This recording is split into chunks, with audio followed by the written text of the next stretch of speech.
जी देखिए बेटा, हमारे सामने के हमने जो मॉडर्न पीरियोडिक टेबल में था एटॉमिक नंबर को बेस किया। अब मैं आपके साथ डिस्कस करता हूं वन बाय वन उन तमाम डिफेक्ट्स को जो कि मेंडलीव के पीरियोडिक टेबल में हमें दिखाई देते हैं, और मॉडर्न पीरियोडिक टेबल में जब हमने एटॉमिक नंबर को बेस बनाकर उसे अरेंज किया तो वो तमाम डिफेक्ट्स हमारे क्या हो गए, रिमूव हो गए। सबसे पहली बात जो ये थी कि वो ये कि जी atomic masses higher atomic masses को जो है वो लोअर एटॉमिक मासेस से ऊपर लिख लिया गया, तीन ग्रुप का जिक्र किया गया। अब एटॉमिक नंबर जो होता है बेटा उसमें नंबर ऑफ प्रोटॉन है, और अल्लाह तबारक व तआला की शान पर कुर्बान जाइए कि अल्लाह तबारक व तआला ने एलिमेंट में एक एक प्रोटॉन का फर्क रखा।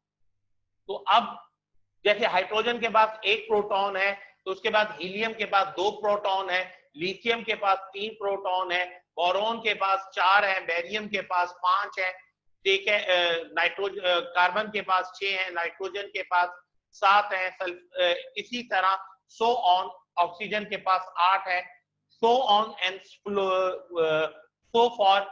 एक एक प्रोटॉन के डिफरेंस के साथ एलिमेंट हमारे सामने आते चले गए। इस तरह वो जो एटॉमिक मासेस के ऊपर नीचे होने का इशू था वो रिजॉल्व हो गया।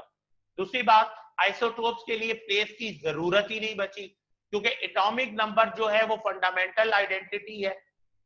एक ही एलिमेंट के अगर एक से ज्यादा आइसोटोप्स भी मौजूद हैं तो भी बेटा उनका एटॉमिक नंबर सेम होगा, क्योंकि आइसोटोप्स की वजह से मास नंबर चेंज होता है, एटॉमिक नंबर चेंज नहीं होता। तो ये सेकंड हो गया।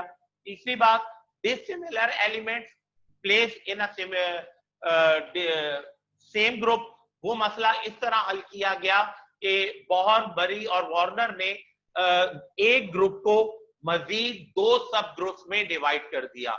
एक को एक ग्रुप का नाम दे दिया और दूसरे को बी का नाम, यानी जिनके एटॉमिक स्ट्रक्चर सिमिलर थे लेकिन प्रॉपर्टीज में डिफरेंस था।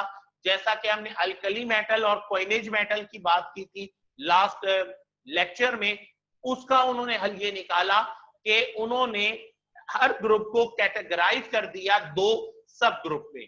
एक को ए का नाम दे दिया और एक को बी का। ए में नॉर्मल एलिमेंट आ गए या फंडामेंटल एलिमेंट्स आ गए, और बी में जो है वो ट्रांजिशन एलिमेंट्स हो गए। इनकी डिटेल इंशाल्लाह आगे चलकर हमारे सामने आएगी।